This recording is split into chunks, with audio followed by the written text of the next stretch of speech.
namachitam naram cheva narottamam devim sarasatyam vyasam tato jayodhya nashta preshu bhadresu nityam bhagata sevya bhagavyotam shuki bhaktir bhavadina ishtiki nigama kapuru garitam param shukamakaram mitadravisam pivata bhagatam rashamayo mahora hora sikabhubi bhuvakam Krishna sadama bhagate dhammagini karunashta dvishamashto pananako dunoditam Twamapi adabhishuta vishutam vivu samapi adhyana vidambari krishnam prakyahidhur maram sankleshana banamusanti nanyataham Hey Krishna Karuna Sindhu Dinu Bandhu Jigapate Gopisha Gopika Kanta Radhakanta Namostute Jayatam Sarito Pango Mamamane Matsarvasya Padambocha Radha Ramada Ramon Sriman Sarasaram Vivam Sivana Karsan Vinayashan Rupago Gopanata Sri Saram Divyad Bindaranya Kavadru Mada Srimad Radhagara Shima Shanashto Sri Sri Radha Shira Govina Prastadavi Seva Manashmanami Namo Brahmanya Devaya Go Brahmanya Taya Chadikati Taya Krishnaya Govinaya Namo Namo Mangalam Bhagavan Vishnu Mangalam Gudhajuja Mangalam Patiti Kaksho Mangalaya Tanaya Om Narayanaya Vidmahi Vasadevaya Dimahi Tano Vishnu Pachodhyate Om Mahadevi Chavidmahi Vishnu Padya Dimahi Tano Lakshmi Pachodhyate Mahadakshmi Namastubhyam Sare Sari Hari Padya Namastubhyam Tapti Kanchana Goringe Radhe Vindavaneshwari Vishavanasute Devi Pranamani Hari Priya Nama Om Vishnu Padaya Krishna Pastaya Bhutade Shrimati Bhakti Vedanta Swami Tanamani Namaste Saraswati Devi Gauravani Pachari Nirvashesani Vadi Paskavade Sarari Sri Krishna Chaitanya Prabhu Nityananda Shri Advaita Gadadhar Shivasati Gaur Bhaktavindam Hare Krishna Krishna Krishna Hare Hare Hare Ram Ram Ram Hare Hare. Good morning, Rob on Zoom. Rob hurt his back the other day, but it's getting better, according to what he just told me. Jean, first one on. Brent, number 2. Vaibhavi. Govinda Dave. Vaibhavi says, sound problem cutting out. Let's see what we've got. Oh, I think it must be on your end because I've got the broadband. I've got a very, the Comcast most powerful 5G connection. So I don't see what I can do about that. Does anyone else having a problem with the sound cutting out? Let me know in the Facebook comments section if you don't mind. But as far as I can see from my end, there isn't any way that I could improve it. Yesterday, we talked about the elements of successful Nam Bhajan, Nam Japa, chanting Hare Krishna. Let's see, we're getting some more. Jean says, no sound problem from Govinda. So apparently Vaibhavi's the only one that's having it, and it probably has to do with her phone. Oh, where were we? We talked yesterday about successful chanting, successful japa. The elements that we discussed were sambandha, the attitude of having no other relationship with you. Krishna is the source of our mother, our father, our brothers, our mentors, our teachers. He's within our heart. Whatever any other relationship we have, that relationship rests within Krishna. It originates within Krishna. You'll not lose out the benefits of any other relationship by deepening and tightening your relationship with Krishna, because he is Aishwarya Shamagasha Viryasha Yasha Gyanam Vairagyasha Sanam Bhagamachingra. Sorry. As you get old, you have more and more problems.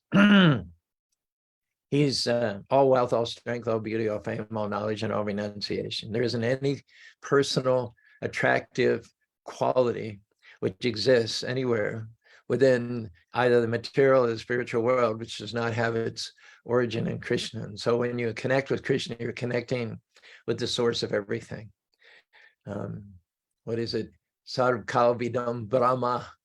Chintakaroya Bhavanatam Stark. Sarvkal Vidam Brahma means that Krishna is the source of everything. There isn't anything that exists apart from him. And if you make your connection with Krishna, you'll never regret, you'll never feel like you're missing out on any other part of creation. Akura mentions this point in the 10th canto of the Srimad Bhagavatam. He says to Krishna, he says, I am seeing you, and seeing you, what could possibly be interesting for me in the rest of creation? Krishna's form, his personality, his name, fame, form, and qualities are the summum bonum of whatever there is. There can be nothing in the creation which did not have its origin in Krishna. So seeing Krishna, that satisfies the desire to see any of God's creation. Even seeing God's creation, we don't become enamored with the creation as a separate fragmented entity. But those who are fully Krishna conscious, when they see the creation, they see a spark of Krishna's splendor. Without a Krishna-centered viewpoint, people become enamored. Look at National Geographic, all the pictures, all the wonders. There's no doubt that material creation, even this one planet, has more wonders than we can even imagine. But the becoming enamored with God's indirect separated energy is like seeing the trees and not seeing the forest. Yad yad vibhuti matsatam srimad orjitam taddev mamatej amsa sambadam. Everything, the sum total of everything in this material world adds up to an insignificant spark of Krishna's splendor. So those who are Krishna conscious are never enamored, they're never swept away. They never sell out that which is eternal for something temporary. In the Bhagavad Gita, Krishna tells Arjuna, paraphrasing the chapter entitled Opulence is the Absolute, Krishna says to Arjuna, there is no truth besides myself. Do not be misled. Everything rests upon me as pearls on a thread. I am the taste of water, the light of the sun and the moon, syllable om, strength of the strong. I'm the fragrance of the earth, I'm the forest fire, bright red. I'm the blazing sunset, I'm the alphabet from A to Z. I am the Paramatma dwelling within everyone's heart. I am the life of all that lives. I'm the ending, middle, and star. I am a sacred Vishnu of all sorts of lights. I am the sun, stars, and moon at night. I am Kandharpa, god of love, like Cupid with his bow of cows. I am Sarabhya, gives milk and limitless flow. Of hymns I am Gayatri, of seasons I am spring, of months I am November, the time of peace and harvesting. The Himalayan mountains, unshakable, unbreakable, indicate me. I'm the unlimited endless ocean of vegetation. I am the banyan tree. Of beasts I am the lion, of men I am the king. I am Yama, lord of death, who judges everything. Of weapons I am the thunderbolt, of conquerors I am time, of rivers I am the Ganges, flowing, liquid and sublime. I am the wind that purifies the spirit apart from the flesh. I am logic, pure, concise. I am all devouring death. All this is but an indication. There is no end to my manifestations. Every opulent and beautiful creation springs from but a tiny spark of my radiation. What need to go on, Arjuna, with a more exhaustive list? A tiny spark of me pervades and supports all that exists. Since I create the dual worlds of spirit and flesh, the wise prioritize my service, keeping their hearts forever fresh. My pure devotees think of me and follow me all the time, discussing me incessantly. I am theirs and they are mine. Because they serve with love and never swerve aside, from within their hearts I cause ignorance to subside. The wattage of transcendental knowledge I shine from within so bright, and in deep parental affection I guide them to the light. The devotees feel in the course of their chanting, I have no other refuge, I have no other shelter, I have no other relationship other than my relationship to you. If there are other relationships, they are only branches from the root, from the trunk of my relationship with you. That's Sambandha, the first. We talked about it yesterday. Nirupeksha, it means I'm not chanting in order to get something other than chanting. There is nothing higher than chanting. One chants in order to get more chanting. That's all there is to it. The chanting is the beginning, middle, and the end. One doesn't even chant in order to see Krishna.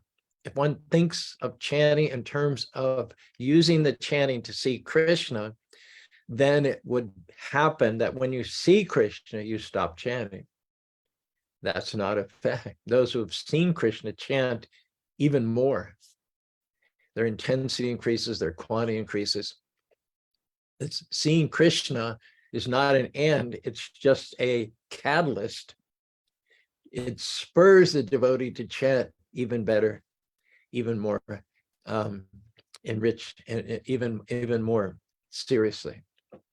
There are some light bulbs, particularly in India, who have to be stored in darkness or they lose their true power. If they're kept in the bright light of sun, when they're actually screwed in and put to work, they have lost already a significant percentage of their power. The third element of successful japa chanting is confidentiality. One should not go and tell every Tom, Dick, and Harry the details about one's japa. It is confidential. It is between you and God. It is not the business for discussion amongst people in general. We talked yesterday about Mone Baba, a Nimbarka Sampradaya Swami living at Govardhan, who did Govardhan Parikram 3 times every day. 3 times every day. The Parikram is about 15 miles. That means he walked 45 miles. It took him 12 hours to do it. And during the time of walking Govardhan Parikram around Govardhan Hill 3 times daily, he'd chant 128 rounds. He'd do it every day. But because he didn't want people to know about his bhajan, he wanted to keep it confidential. It was between him and Krishna. He would do it at night. He would do it at night. He would sleep during the day, get up after dark, walk 15 miles, chant 128 rounds, and go to sleep at the break of day. You see what's happening there? Sanisha Sabru Yasham Jaga Yasham Jaga Sanisha Pashura. Krishna says, what is night for the materialist is day for the transcendentalist. What is night for the transcendentalist is day for the material. So literally, quite literally, he was doing all of his bhajan at night, unknown to people in general. And as far as people were concerned, all they saw was what appeared to be a lazy guy who couldn't even get up at the crack of dawn. One thing you'll notice in India, everybody's up before first light. Everybody's up before the sun shows itself over the horizon. India's bustling. Trains are going, buses going, cars are going, foot traffic is going by 5 o'clock in the morning. Everybody's up. Oh, here's this sadhu. He sleeps till 10 in the morning, even longer. And as far as the people are concerned, he has no bhajan whatsoever. And that suited Moni Bhaja just fine. It suited him fine because Krishna is pleased when you don't parley your bhajan into name, fame, and influence. Better people think you have no bhajan. Better think that you're lazy, good for nothing, rather than to go around and umming and awing and whispering to each other about what a great devotee you are. That kind of thing can be the death knell to one's devotional path. So Moni Babaji was content to sleep during the day, to be criticized by people, and to be looked upon by them as a no good roustabout. Now, the fourth quality of successful chanting is called Shmaranam. While chanting, one should, of course, remember the Lord. Shravanam, Kirtanam, Vishnu, Shmaranam. Hearing, chanting, and then the goal of hearing chanting, if one attentively does hearing and chanting, keeping in mind the first 3 elements of successful chanting, then one will think of Krishna throughout the day. Bhaktisiddhanta Saraswati said, japa is not lip beat, but it's heartbeat. The chanting literally becomes one with one's breathing. It becomes one with one's heartbeat. I read a book called, what was it called? The Philokalia. Early Christians used to chant the Jesus prayer over and over and over and over and over again, to the point where even when they weren't audibleizing it, it was part of their breathing. It became integrated on the cellular level. It was their heartbeat. I had heard a story also about one of Prabhupada's godbrothers, Krishnadas Babaji. Krishnadas Babaji lived very simply, owned nothing more than kopans, chanted japa extensively, traveled back and forth between Mayapur and Vrindavan by foot. One time he got sick, ill. He didn't want to go to the doctor, but the godbrothers insisted. They literally took him by the arms and took him to the doctor. In the process of diagnosing what it was that was causing Krishnadas Babaji to be ill. The story goes that the doctor put his stethoscope to the heart of Krishnadas Babaji. And as he did so, his eyes got wide like saucers. And the godbrother said, "What is it? Do you see a heart murmur? Is there some blockage of the aorta? Is there some bad news medically?" Doctor said, I don't exactly know what to say about this medically. My eyes are wide because all my stethoscope is picking up is Hare Krishna, Krishna Krishna, Hare Hare, Hare Rama, Rama Rama, Hare Hare. That's a characteristic of pure devotees. It said that Krishna is in the heart of his devotees.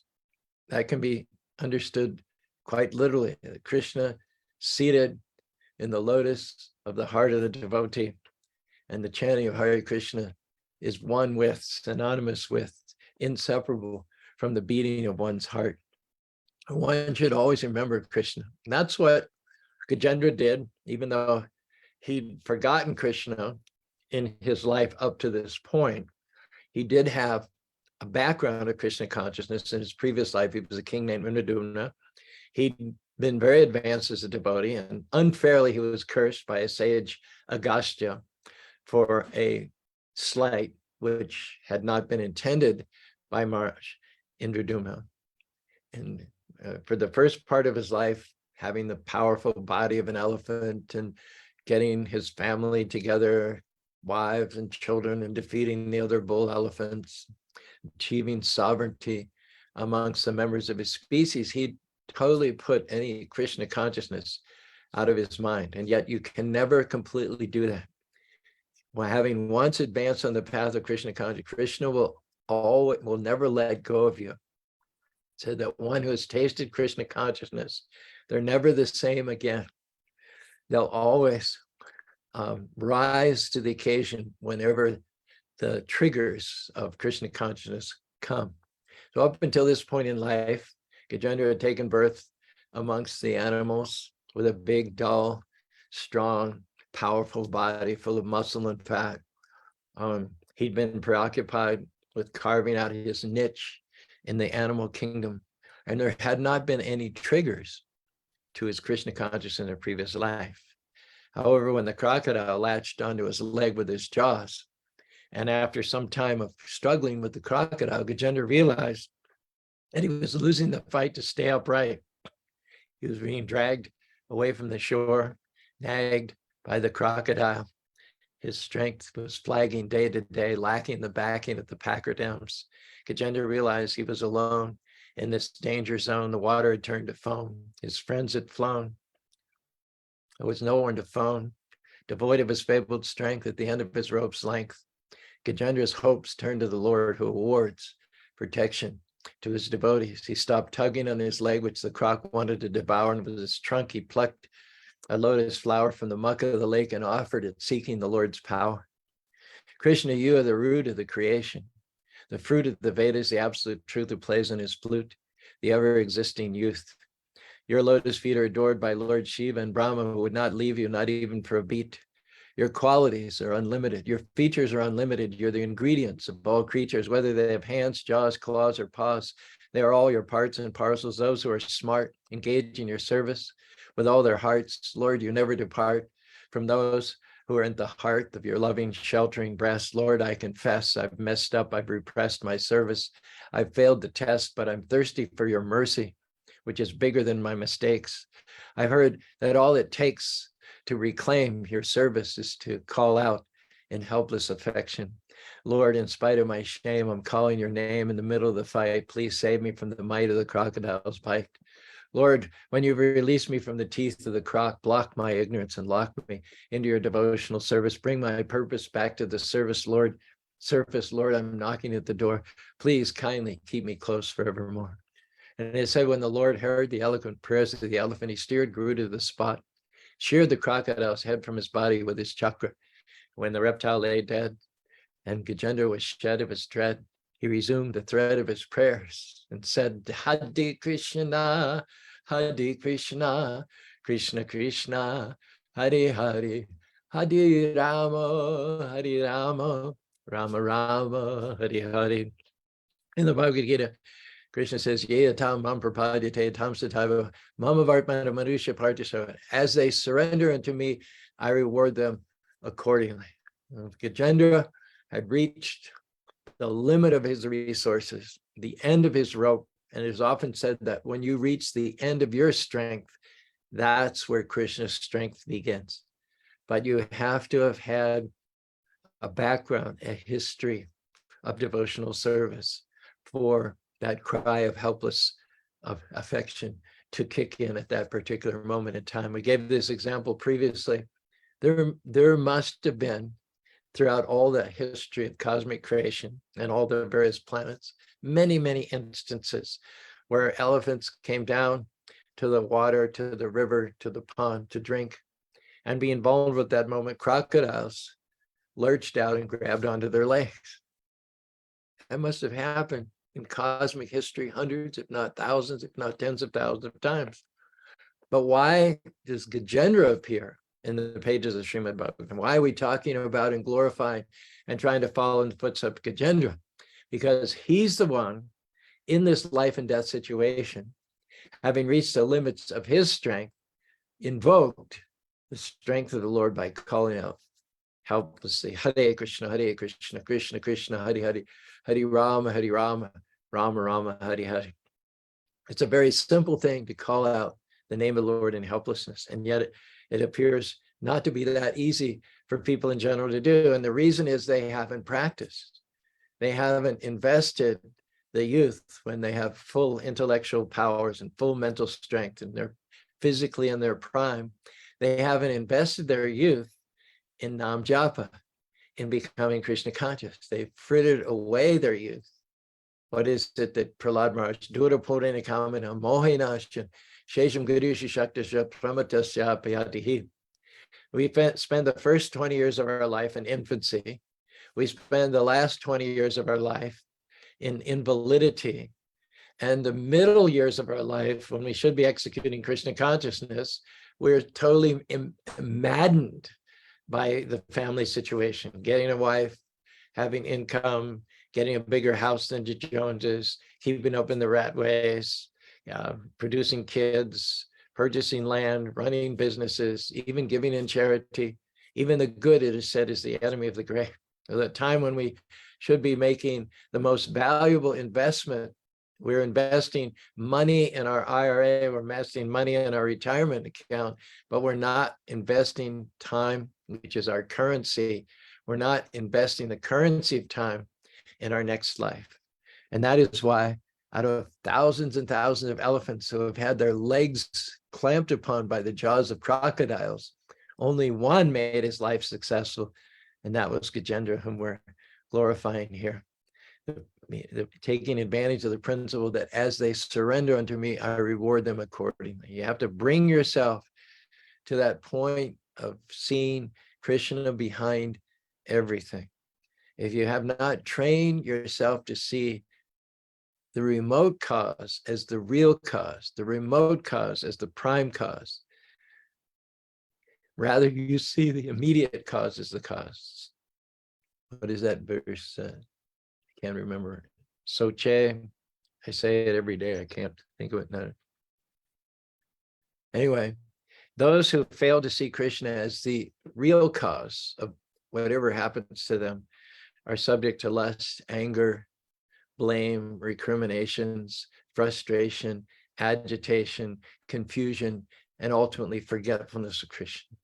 However, those who invest the physical and mental and intellectual assets of your youth in training themselves to think of Krishna in each and every situation, they are the ones, the rare ones, unfortunately, who are able to think of Krishna and call upon him at the time of death. And it's not that they've tamped down or ignored or displaced Krishna consciousness to the periphery of their awareness.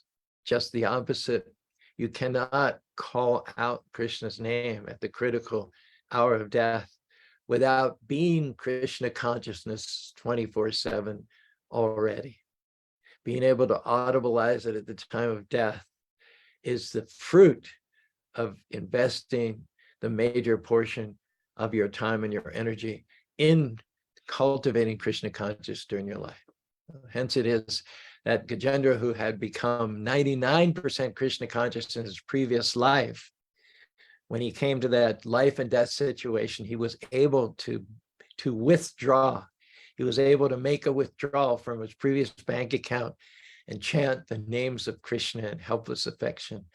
As a result of which Krishna came, saved him from the jaws of the crocodile physically, but even more importantly, by this point in time, having reawakened his previous Krishna, Gajendra no longer wanted to continue in the body of an elephant.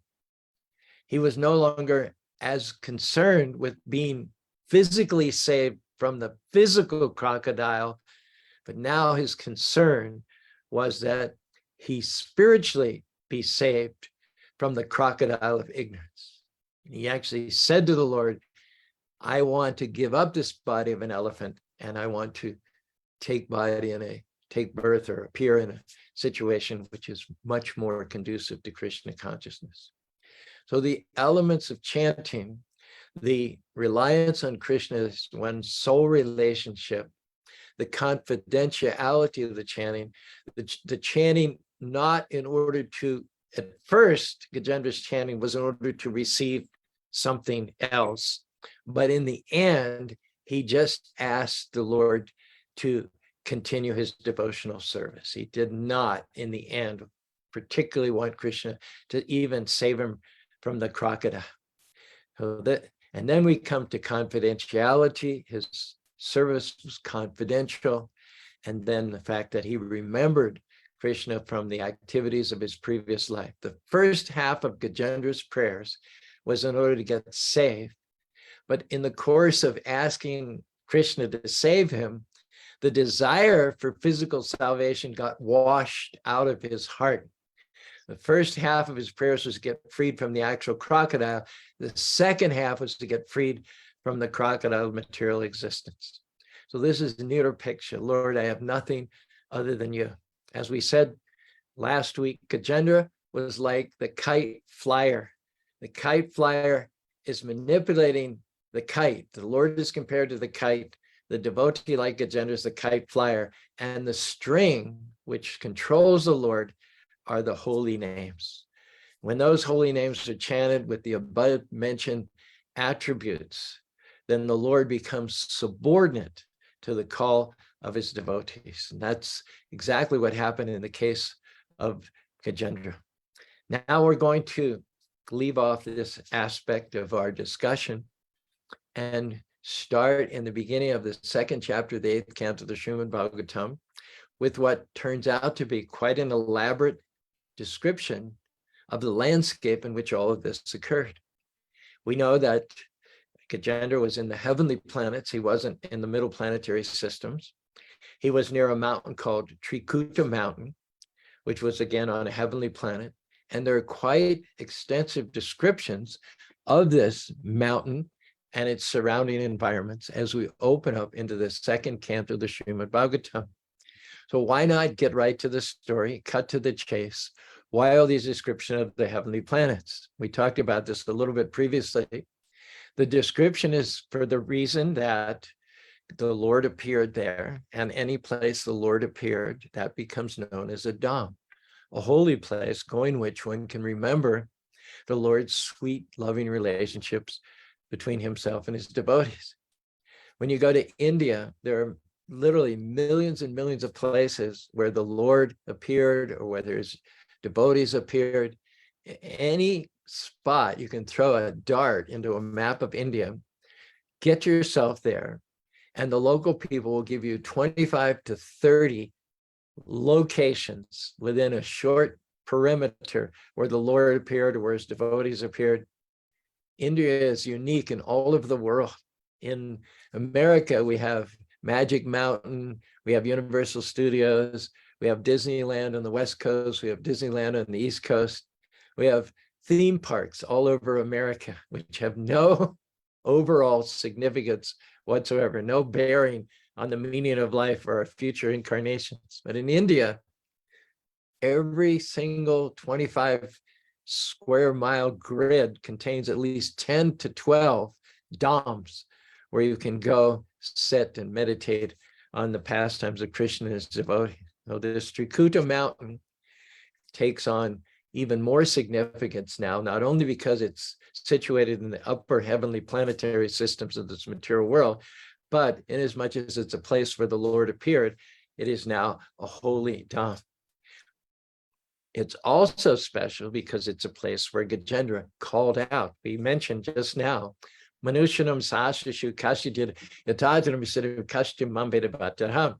Among millions and millions of souls, only one may seek perfection. And out of one that seeks perfection, out of thousands and thousands of such seekers, only one may come to Krishna consciousness. And out of thousands who come to Krishna consciousness, only one may arrive at that same position as Gajendra, where he calls out in helpless affection for the Lord at the time of death. The scene where that happens is very special. We go there, we meditate on Gajendra, we chant ourselves, trying to avoid the offenses, and in the mood of the different features that we talked about, hoping to follow in the footsteps. Tarkopradishtam Shutiobaniya Nashodishini Maha Tarkopradishtam Shutiobaniya Nashodishir Matirbanam Dharmasya Tatbhavani Mahajena Yena Gatasapata. We try to discern, we try to intimate what it was in the heart of Gajendra at that critical moment that caused his heart to open up like a lotus flower and him to offer himself lock, stock, and barrel to the Lord. Take my life, Lord, let it be consecrated to thee. Take my moments and my days, let them flow in ceaseless praise. Take my hands and let them move at the impulse of thy love. Take my feet and let them be swift and beautiful for thee. Take my lips and let them sing always only for my King. Take my mouth and let it be filled with messages from thee. Take my silver and my gold, not a mite would I withhold. Take my intellect, use every power thou shalt choose. Take my will and make it thine, it shall be no longer mine. Take my heart, it is thy throne, it shall be thy own. Take my love, my Lord, I pour at thy feet as treasure store. Take myself and I will be ever only all for thee. So the third reason, which we've mentioned previously also, of this elaborate description of the spiritual world, of the heavenly planets, you can see from the description, and we're going to jump into that here in a moment. You can see from the description how superior the heavenly planets are to the earthly environment. So in the same way that the rivers and lakes and shrubs and trees, mountaintops, sky, clouds, everything is superior. It's on a higher level than the Earth planet, which itself is on a higher level than the lower hellish planets. Similarly, by projection, we can understand that the spiritual world is on a much higher level of beauty and asceticism than even the heavenly planets of this material world. If there's so much breathtaking, mind-boggling beauty within this material world, then what to speak of the spiritual world? In fact, the spiritual world, we know of its all-surpassing beauty because of this one fact, which Krishna mentions 3 or 4 times in the Bhagavad Gita, Yat Gat Vartate. Yat Gat Vartate. We know that the beauty, the enchantment of the spiritual world is not to be compared with any level of beauty and enchantment in this material world. Why? Because those souls who go through pious activity and humanitarian philanthropy, those souls who end up taking birth in the heavenly planets, they end up coming back down. They fall back down to the earth planet after the expiration of their lives as demigods. But the difference between going to the heavenly planets and going to the spiritual world is that those who return to the spiritual world never again come back to this material world, not even to the heavenly planets. Yad Gat Vana, it is defined, the spiritual world is defined as that place going which no one ever returns. And the material world, on the other hand, Brahmanda Brahmite Kono Bhagavana Jiva Guru Kusham Pashadi Paiba. We are on the middle earthly planetary systems right now, but we have been demigods. We have been on the heavenly planets, who knows how many times and how many previous incarnations, and we have fallen down, sometimes even to lower species, sometimes even to the heavenly planets. And then in course of time, we've again elevated ourselves back to the heavenly planets. And again, we've fallen down. That is not a permanent solution. The heavenly planets, as enchanting as they are, as relatively superior as they are to this earthly planet, is not the ultimate abode of the spirit soul. The spirit soul's home lies beyond the heavenly planets of this material world. Seshana number anupadim tashadache durvi bhavina bhavita. When Archie cremated her husband Prithu, who was himself a Shakti Vishabhatar. Prithu is described in the 4th canto as the ideal king. At the end of his life, he left his body in Krishna consciousness. His chaste and beautiful wife Archie, who was a counterpart of the Lord, Lakshmi to our Narayan, she prepared the funeral pyre, lit it. The body of her husband was in the process of being immolated, and she, not wanting to remain behind without her husband, she entered into the fire of the funeral pyre, feeling that the flames were cooler than would be the flames of separation, were to her husband ascend in his subtle body and she were to remain behind. So the demigods, seeing all of this, were looking forward to receiving Archie and her husband on the heavenly planets. They prepared foodstuffs, they prepared, we can only imagine, a buffet.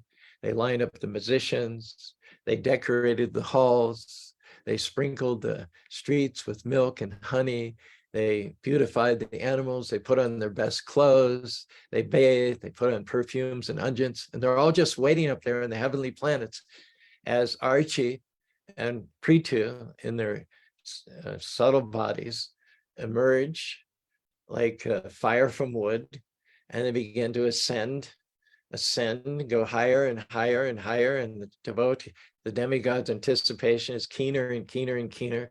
They're looking so much forward to having this pious couple in their community.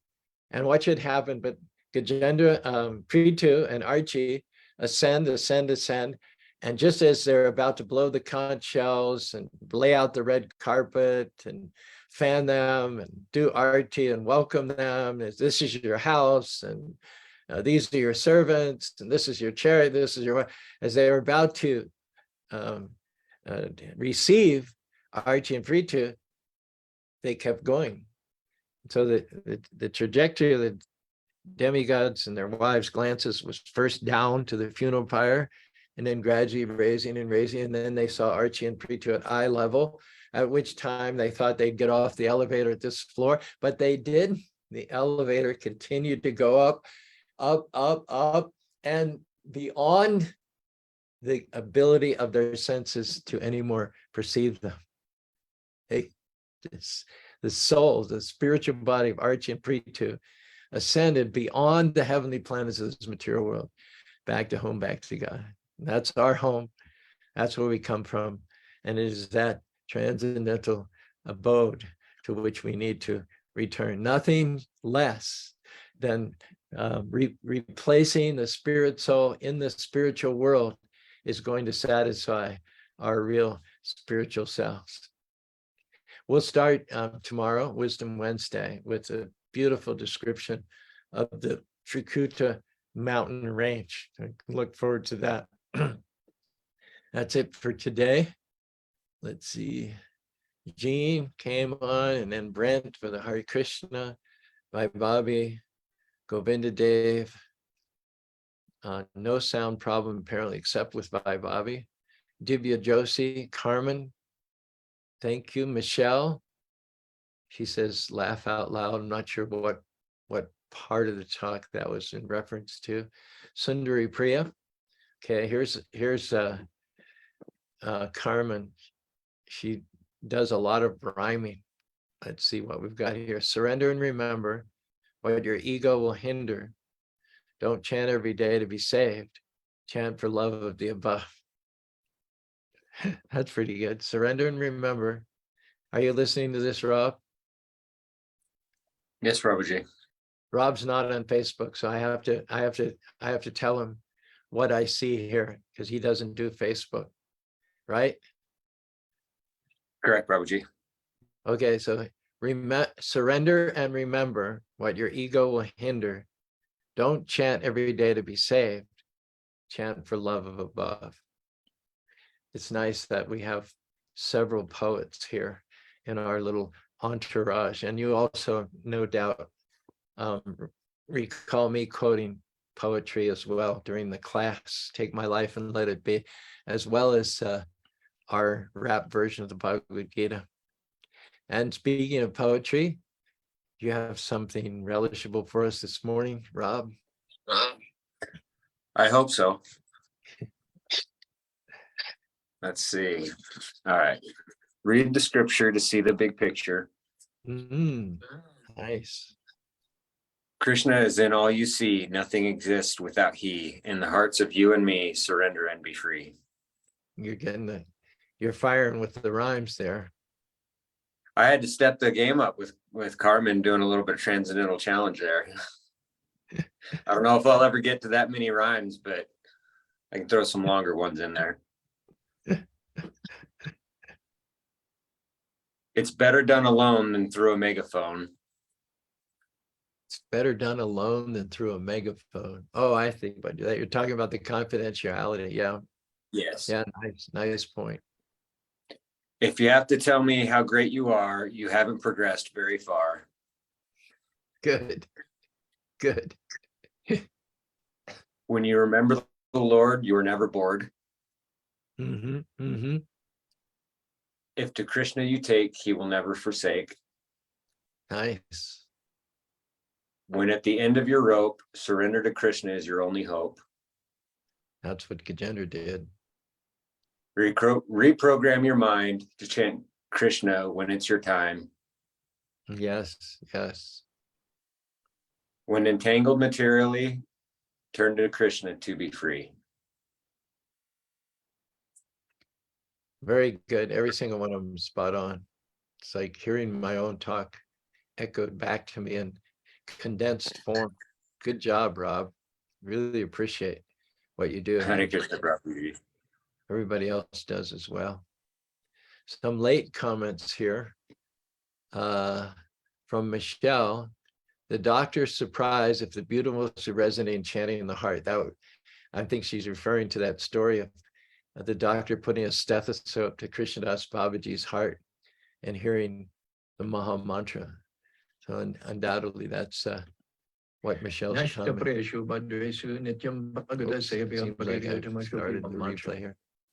Okay, that's it for Transcendental Tuesday. We'll jump right into the heavenly descriptions of the Trikut mountain tomorrow, and hopefully that will have the effect not of making us want to go to the heavenly planets, but to skip the heavenly planets on our way back to home, back to God.